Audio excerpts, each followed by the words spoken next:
Hi everyone.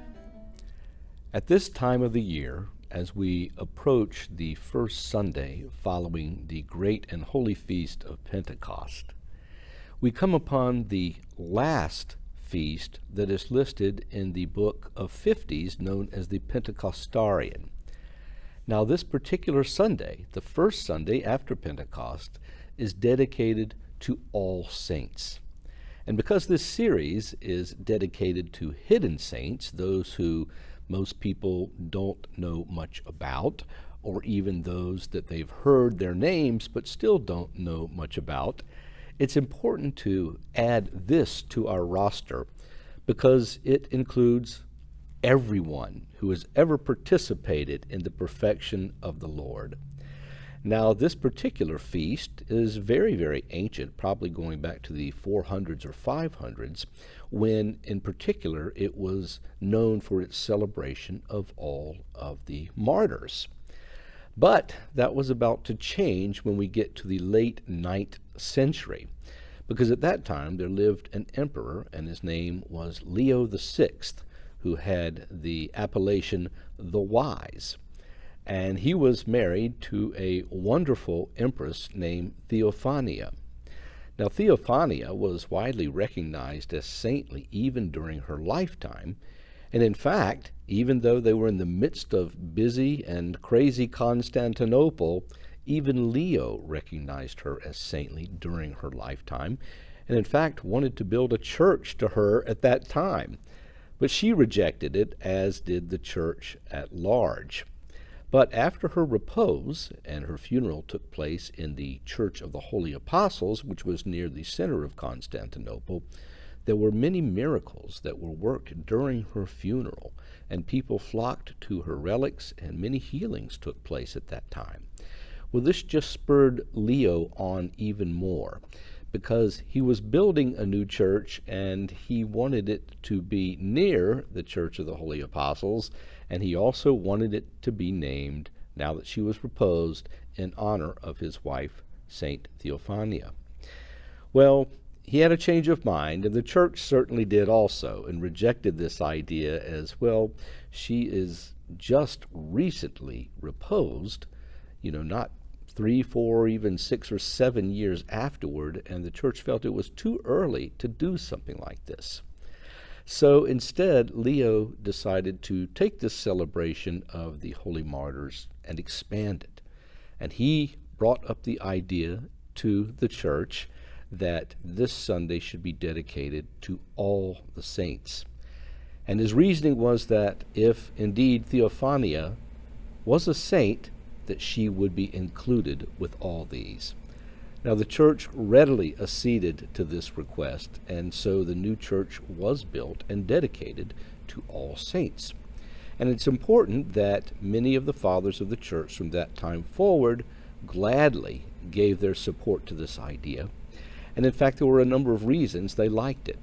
The first was probably because since it fell on the first Sunday after Pentecost, it emphasized, yet again, the divinity of the Holy Spirit and the fact that all sanctity came and comes from his working in the followers of Jesus Christ, by which they achieve perfection if they but follow the guidance of the Holy Spirit.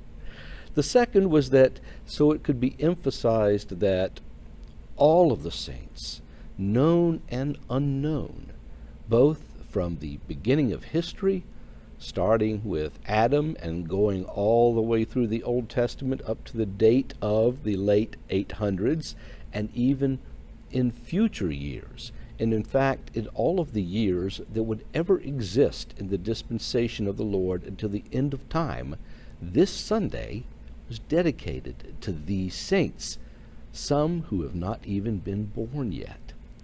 And the third reason was that it showed the unity of all the saints, that St. Gregory of Sinai said they all converse with one another now, that they are with the Lord, and especially devoted to Our Lady the Theotokos and ever Virgin Mary, who is incomparably greater than all of them because of her role in the divine dispensation. So this was a Sunday that was deemed very, very important in so many ways. And for us, we can have the same assurance of this, that all the saints who have ever lived, that intercede for all of us in heaven, including the 9 ranks of the angels, and including all of the patriarchs, and including all of those that are yet to be born and yet will intercede for all of us, that they give us an example. Because most of the saints in the life of the church, it can honestly be said, are indeed hidden.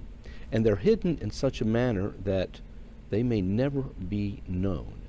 As we look at the Menaion of the church and we see listings of some saints and martyrs that were beheaded or sawn asunder or something like this, where even though no one knows about them, their memory is listed, that they did exist, even though we don't know their names.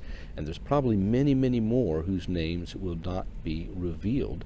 And all of this, of course, is according to the will of the Lord, who is glorified in his saints, and who will continue to be glorified in his saints until the end of time. This is why we ask their intercession, because when we are asking the intercession of a particular saint, we are fulfilling the will of the Lord, who came to us, became incarnate, took on our nature, and shows us how important in his eyes we really are to be able to participate in his divine human person.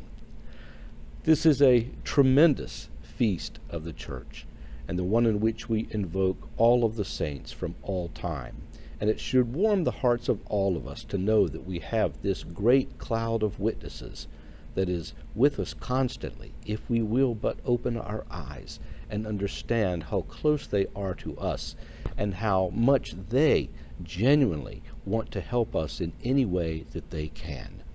They are the perfected ones in Jesus Christ, and they're raising their arms in praise and exaltation, asking us to follow along and also partake of that wondrous perfection that comes from him. Bye-bye.